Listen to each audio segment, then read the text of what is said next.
Hello everybody guys, and welcome back to another LEGO set review from BrickByBrick, and today we have set number 10769. This is the Toy Story 4 RV Vacation, containing 178 pieces and retailing for $35 in the United States.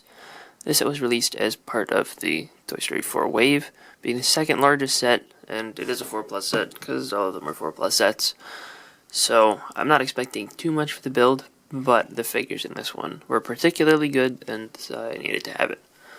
But you know, the box art for all of these is a little bit interesting, where it just has the set image here, and then it has the entire rest of the box is taken up by this sort of like stripy background, which is interesting, and I don't know, it works, I guess.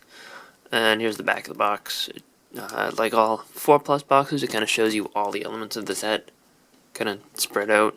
And it doesn't really show you any of the features because there usually aren't a ton. Here's the complete build, and volume-wise, I'll say it's a little bit larger than I was expecting it to be. It's not that much larger, but I think a decent portion of it is I was expecting, because I have several junior sets, and I just have the smaller size of this base.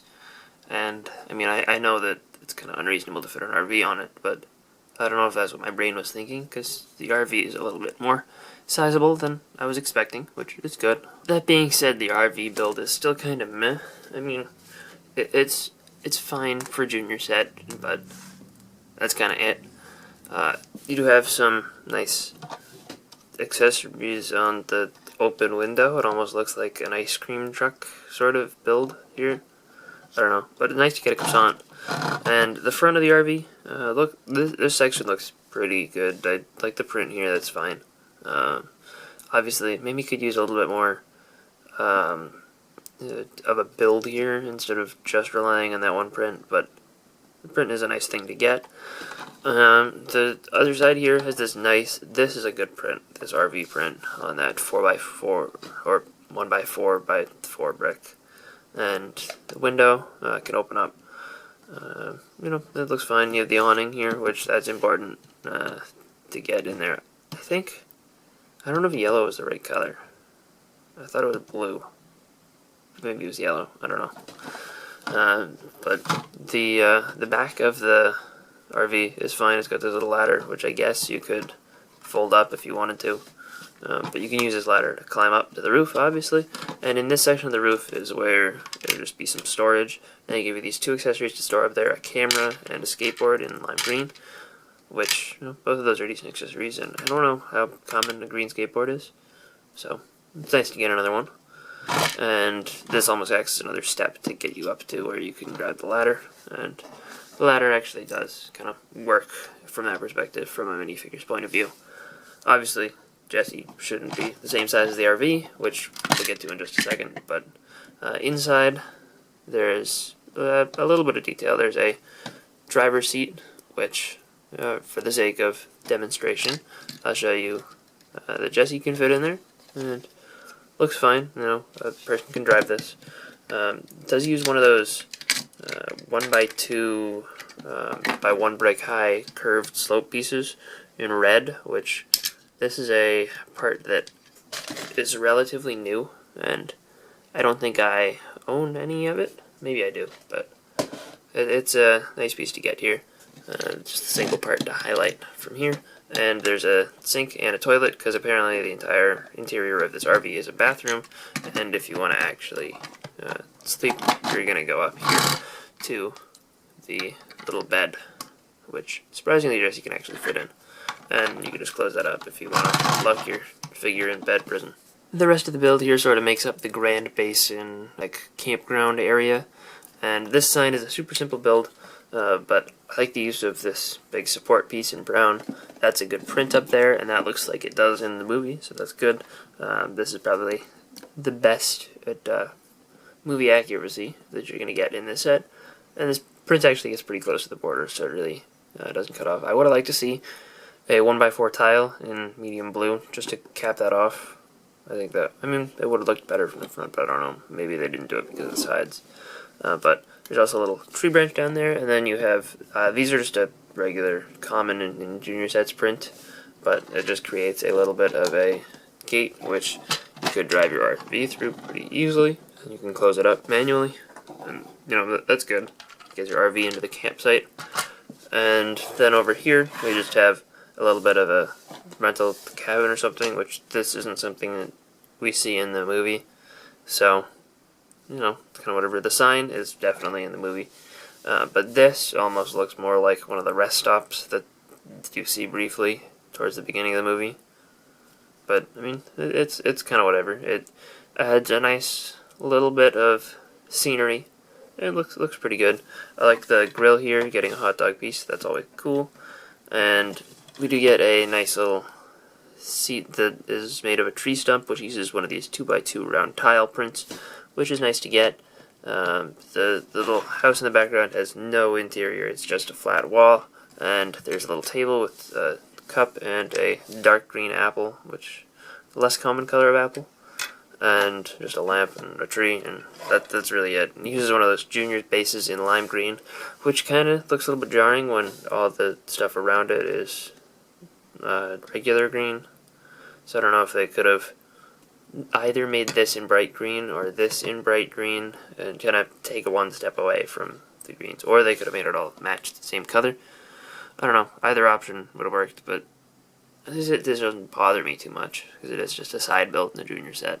And the two minifigures that we have in the set are Jessie and the alien, and this version of the alien is new for Toy Story 4, but it also appears in the $20 Buzz Lightyear toaster thing, which, you know, I mean, it's cool to get this character of all characters as a double, because, you know, there are a lot of aliens in the Toy Story movies.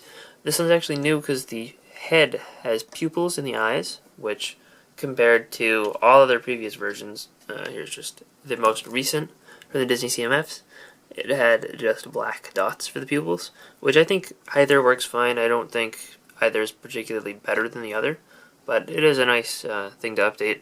And the torso print is a little bit updated. It's got a different color for the belt and the little thing going around his neck, and you know, they've kind of flopped that back and forth over the years.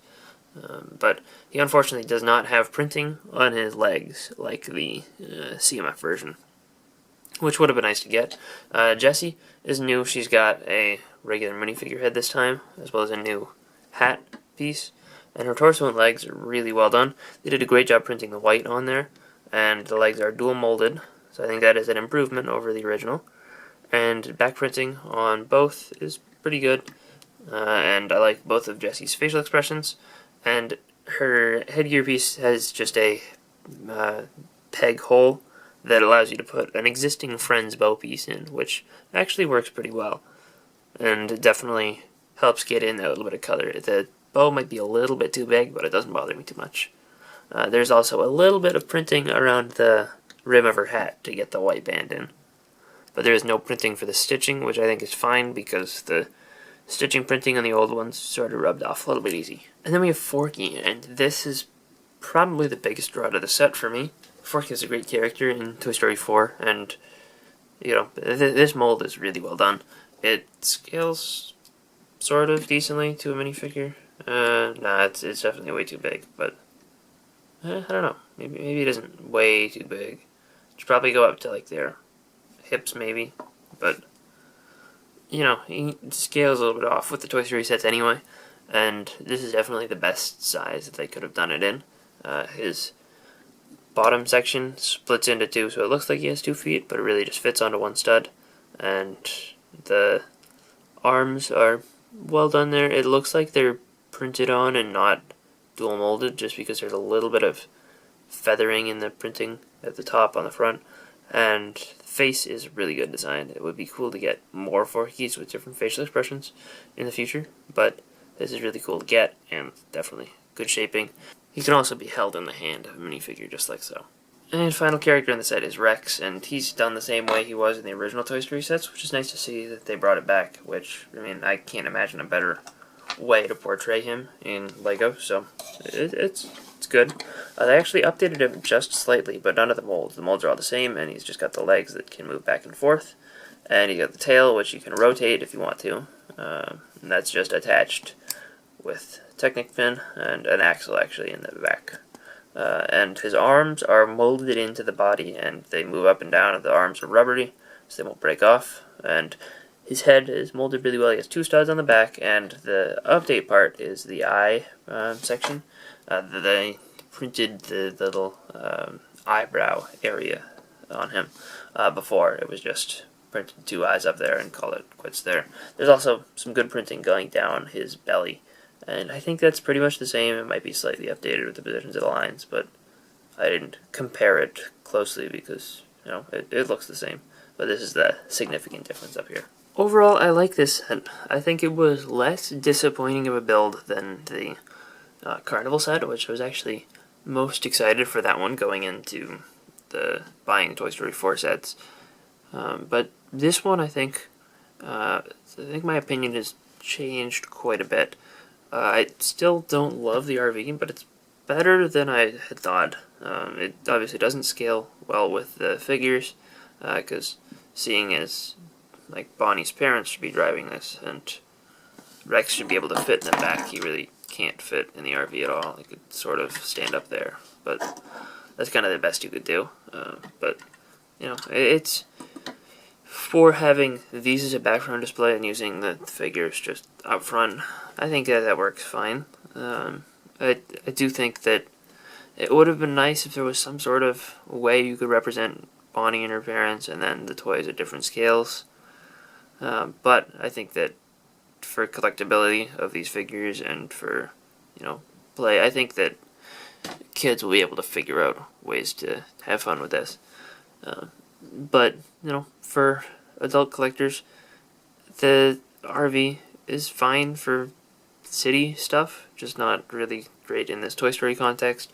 The one thing that's super weird is having a drive-up food window, basically, sticking out of it. This back area, it's simple, but it looks fine, and the sign is really nice. I do like that build. But, you know, there's some good parts in here, or some decent parts in here, and the figures are awesome. Would I recommend picking it up at full price just for the figures? No, but, you know, if you can get it for like $25, $28 isn't terrible, which is what Walmart has it priced at, and that's what I bought it for. I think if you really want the figures and you're a really big Toy Story fan, that might be worth it for you. Otherwise, once it drops to a decent discount, if you see it on clearance anywhere, maybe next round of Walmart clearance, at that point I would recommend picking it up if you have any interest at all, because it is a pretty good set for what it is. So, anyway, I hope you guys enjoyed this review. If you did, let me know in the comment section down below, and I will see you guys all next time. Bye, everyone.